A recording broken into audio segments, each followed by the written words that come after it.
इस वीडियो में हम डिटेल में जानेंगे कि ट्रेंड लाइन को सही और इफेक्टिव तरीके से कैसे ड्रॉ करते हैं।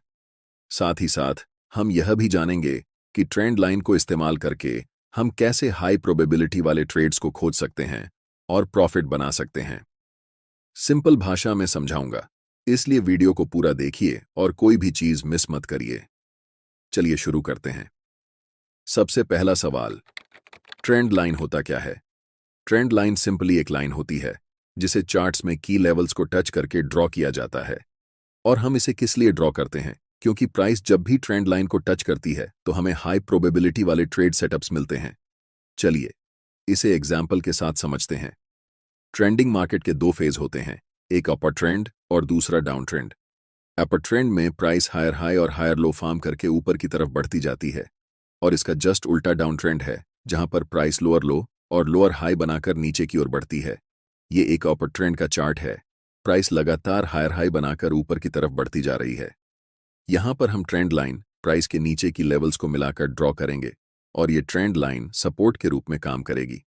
और इसी तरह प्राइस के ऊपर बने लेवल्स को मिलाकर एक ट्रेंड लाइन ड्रॉ कर सकते हैं जो कि एक रेजिस्टेंस के रूप में काम करेगी। अब यह एक डाउन ट्रेंड का चार्ट है क्योंकि प्राइस लोअर लो बनाकर लगातार नीचे की ओर बढ़ रही है। यहां पर हम प्राइस के ऊपर इन लेवल्स को मिलाकर एक ट्रेंड लाइन ड्रॉ करेंगे जो कि सपोर्ट के रूप में काम करेगी।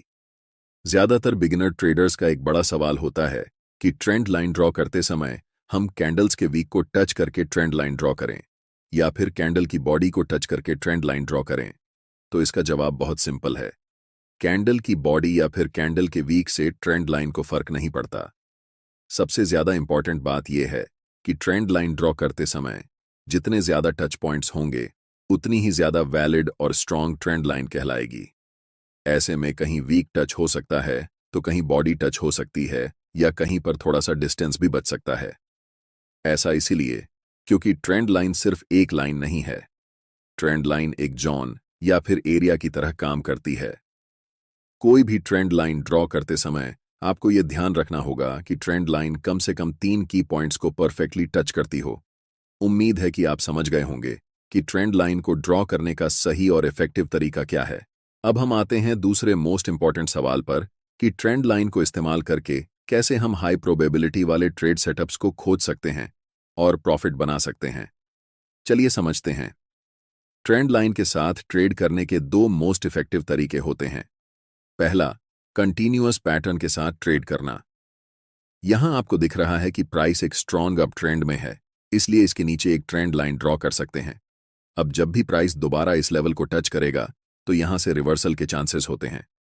जैसे ही कोई स्ट्रॉन्ग रिवर्सल कैंडल बनता है, हम यहां लाइन के नीचे अपना स्टॉप लॉस रखकर एक बाय पोजीशन बना सकते हैं।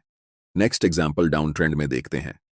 यह एक डाउन ट्रेंड का चार्ट है, इसलिए प्राइस के ऊपरी लेवल्स को मिलाकर हम ट्रेंड लाइन ड्रॉ करेंगे और दोबारा जब भी प्राइस इस ट्रेंड लाइन को टच करेगा तो हमें एक्टिव हो जाना है। लेकिन यहां पर हमें ट्रेड अभी नहीं लेना है। नेक्स्ट कैंडल जैसे ही प्रीवियस कैंडल के लो को ब्रेक करता है तो हम यहां ट्रेंड लाइन के ऊपर छोटा सा स्टॉप लॉस रखकर एक सेल पोजीशन में एंट्री ले सकते हैं। आशा करता हूं कि आपको कंटिन्यूअस पैटर्न के साथ कैसे ट्रेंड लाइन को इस्तेमाल करके ट्रेड करते हैं यह समझ में आ गया होगा।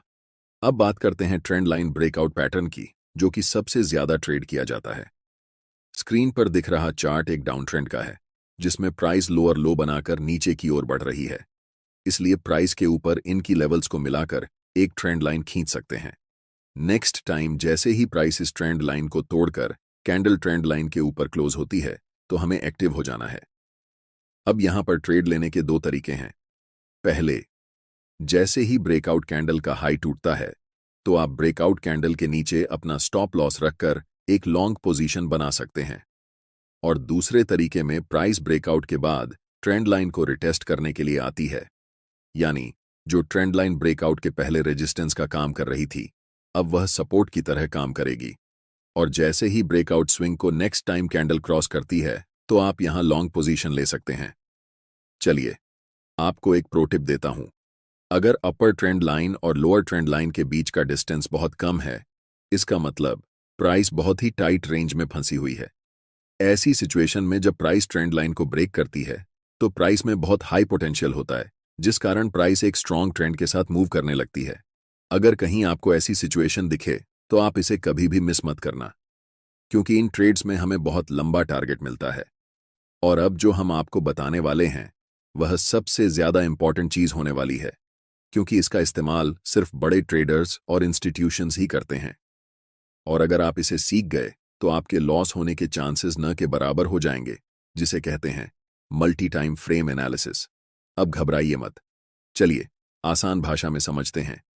मल्टी टाइम फ्रेम एनालिसिस का मतलब होता है अलग अलग टाइम फ्रेम में चार्ट्स को एनालाइज करना।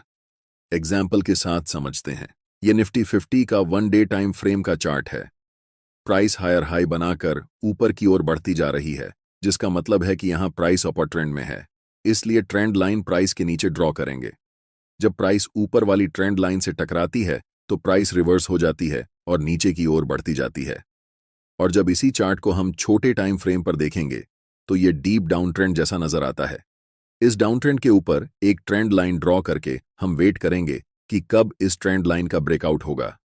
जैसे ही प्राइस हायर टाइम फ्रेम में अपने नीचे वाली ट्रेंड लाइन को टच करेगी तो वहां से प्राइस रिवर्स हो जाएगी। अब इसे ट्रेड करने के लिए हमारे पास दो कंफर्मेशन है। पहला कि बड़े टाइम फ्रेम में ट्रेंड लाइन का सपोर्ट मिल गया, और दूसरा छोटे टाइम फ्रेम में हमें ट्रेंड लाइन का ब्रेकआउट मिल गया। इनकी एक्यूरेसी बहुत ज्यादा होती है। यहां ब्रेकआउट कैंडल के नीचे अपना स्टॉप लॉस लगाकर बड़े टाइम फ्रेम में जो अपर ट्रेंड लाइन है वहां तक टारगेट रख सकते हैं। चलिए इसे एक और उदाहरण के साथ देखते हैं। यह चार्ट अभी हायर टाइम फ्रेम में है। प्राइस लोअर लो और लोअर हाई बनाकर नीचे की ओर बढ़ रही है, इसलिए हम प्राइस के ऊपर और प्राइस के नीचे दोनों जगह ट्रेंड लाइन ड्रॉ करेंगे। जैसे ही प्राइस लोअर ट्रेंड लाइन को हिट करता है तो यह ऊपर की ओर बढ़ने लगती है। और जब इसी चार्ट को हम छोटे टाइम फ्रेम में देखते हैं तो यह चार्ट हमें अपर ट्रेंड में दिखाई देता है। इसलिए हम प्राइस के नीचे ट्रेंड लाइन ड्रॉ करेंगे और ब्रेकडाउन का इंतजार करेंगे। जैसे ही प्राइस ट्रेंड लाइन को ब्रेक करती है और नेक्स्ट कैंडल प्रीवियस कैंडल के लो को तोड़ देती है, तब हम बड़े टाइम फ्रेम में ट्रेंड लाइन के ऊपर अपना छोटा सा स्टॉप लॉस रखकर सेल ट्रेड में एंट्री ले सकते हैं, जिसमें हमारा टारगेट बड़े टाइम फ्रेम की लोअर ट्रेंड लाइन होगी। हमें उम्मीद है कि आपको ट्रेंड लाइन को इस्तेमाल करना आ गया होगा और साथ ही साथ हाई प्रोबेबिलिटी ट्रेड सेटअप्स को ट्रेड करना भी सीख चुके हैं। अगर आपको हमारा ये वीडियो अच्छा लगा तो इस वीडियो को लाइक करें। ऐसे ही और वीडियो देखने के लिए चैनल को सब्सक्राइब करना ना भूलें। धन्यवाद।